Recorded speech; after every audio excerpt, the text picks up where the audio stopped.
Elon Musk says he is done with Republicans and Democrats and launches the America Party. And Andrew Yang wants to join him. The TSA finally let us keep our shoes on at airport checkpoints, and Hakeem Jeffries is getting dragged for a hilariously fake photo on Instagram. Welcome to Nelly Miranda.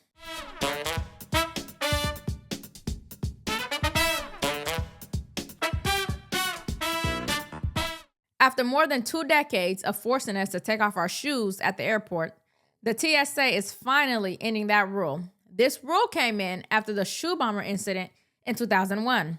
One guy tried something insane on one flight, and suddenly millions of Americans had to walk barefoot through TSA checkpoints for 23 years. November 22, 2001, just 2 months after the 9/11 attacks, American Airlines Flight 63 with 197 passengers and crew suddenly in trouble. Passenger Richard Reed was attempting to detonate a plastic explosive called PETN he'd concealed inside his shoes. Passengers pounced, and the flight, headed from Paris to Miami, was safely escorted by fighter jets to Boston's Logan Airport. Reed is a British citizen who'd converted to Islam. He was sentenced to life in prison without parole. Department of Homeland Security Secretary Christine Noem made the announcement Tuesday at Reagan National Airport. She says that this new policy takes effect immediately. No more shoe removal at any airport in the U.S. We have started a new no shoes policy with the Department, the Transportation Security Administration. TSA will no longer require travelers to remove their shoes when they go through our security checkpoints.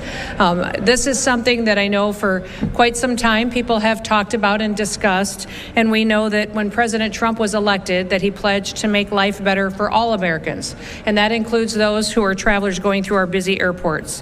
We want to improve this travel experience, but while maintaining safety standards and making sure that we are keeping people safe as they go to take their vacations, travel for work, or spend time with their families. So we took a hard look at how TSA does its business, how it does its screening processes, and what we do to make people safe, but also provide some hospitality as well. Now, this is especially important to streamline the process and look at efficiencies that we can build in as we build up for some big events that are going to be coming here in the next 12 months here in the United States of America. As you all know, right now, we have the club championships going on. A lot of travelers and visitors are coming into the country, but next year we will also have the Olympics that will be in the United States of America. The World Cup matches will be happening, as well as many America 250 events. All of those will bring us record travelers to the United States. Many, many people will be on airlines traveling in and out of our airports, and it's important that we find ways to keep people safe, but also streamline and make the process much more enjoyable for every single person.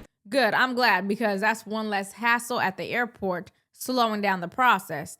Next up, let's talk about Hakeem Jeffries and the Photoshop fail heard around the internet. Now, why would he do that? And if it wasn't him who posted the photo of himself, whoever did it hates him. The House Minority Leader posted a photo of himself to Instagram that looked off. His jawline was chiseled like a Greek statue, his waist miraculously thin. The lighting, studio level, it was giving model except one issue. The bench was warped. It was obviously photoshopped. And the internet had a field day. One user said he looked like a Sims character. Another asked, if he fakes his body, what else is he faking? Someone also called him Sheehan Obama. Now, who was he catfishing? He is super corny for that post. There's nothing wrong with wanting to look good, but that was a lot. Okay, so Elon Musk has launched the America Party. He says he is done with Republicans and Democrats, and he wants something new, something a little bit more centrist, something different. Musk polled his Twitter followers, and over 5 million people responded. 81% said yes to a new party. And then with his follow-up poll, over 1 million people responded, with 65% in favor of the America Party. Now listen, that sounds exciting on the surface, but here's the problem. Third parties don't win. They just help Democrats win. And while Elon Musk might have good intentions, I don't know if he's going about it the right way. Andrew Yang, he's already offering to help Musk set things up. So the tech elites are trying to reinvent politics with hashtags and polls. Fox has confirmed that Elon Musk and Andrew Yang have spoken about a third-party political effort. Listen to what CNN reporter Harry Enton had to say about what Musk's new party could mean for Republicans. Roll it. What's the history of third-party candidates in congressional races? Horrible, awful, terrible, terrible, terrible. I will leave with this one coda, though. When you're talking about 4% here, it may not be about winning the race, but 4% has been enough to sway an election back and forth. Ralph Nader in 2000, as we were talking about, he could spoil it for the GOP, but he probably can't win it himself.